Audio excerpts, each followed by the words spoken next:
पार्वती शंकर पाटील, राहणार नादवडे. माझा अगोदर डॉक्टरनी गोंजारे डॉक्टरनी अँजिओग्राफी करायला सांगितली, म्हणून मी जाऊन गडहिंग्लजला अँजिओग्राफी केली. मग डॉक्टर म्हणाले ऑपरेशन करावं लागतंय. मग आम्हाला त्यावेळी काही समजलं नाही, काय केली. त्यावेळी ऑपरेशनचा निर्णय घेतला, सगळी मुलं आली, त्यामुळे करायची पाळी आली.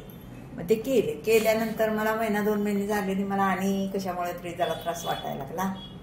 मग त्रास वाटायला लागल्यावर आणि परत त्या डॉक्टरकडून माझं ट्रीटमेंट चालूच होतं. ते काय म्हणाले डॉक्टर की अनेक वेळा अँजिओग्राफी करून बघूया, मग तुमचं दुखतंय तर. म्हणून मग आत्ता काय करायचं म्हणून आम्ही निर्णय घेतला आणि अँजिओग्राफी करा म्हणत्या डॉक्टर. मग आमचा मुलगा म्हणाला असं असं माधवबागला जाऊया, तिथं चौकशी करूया, त्या मॅडमशी बोलूया, ते काय सांगतात बघूया म्हणाले. आम्ही मग माधवबागमध्ये आलो. मॅडमनं आमची चौकशी केली, ECG काढले, केलं, काही गरज नाही म्हणाल तुम्हाला अँजिओग्राफी करायची, आता आमचं ट्रीटमेंट करतो. तेव्हापासून माझं झालं ट्रीटमेंट. माझं सगळं तक्रारी बंद झाल्या. मी चालायची, फिरायची, सगळ्या औषध गोळ्या भरपूर होत्या, त्या मॅडमनी कमी केल्या.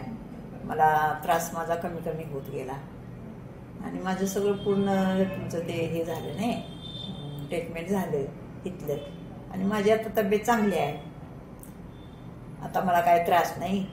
आता मी सगळं फिरू शकतो, चालू शकतो. मला काय आता 6 महिने झालं तर ट्रीटमेंट घेतले.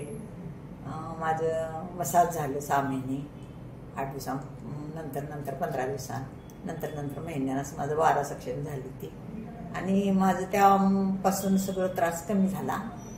आणि आता लोकांनी त्या अँजिओग्राफीकडे जाण्यापेक्षा, त्या मोठ्या मोठ्या डॉक्टरांकडे जाण्यापेक्षा आपण माधवबागमध्ये सगळी चौकशी करावी आणि निर्णय घ्यावा. हे औषध पाणी सुरू करावी, खरोखर कमी येईल.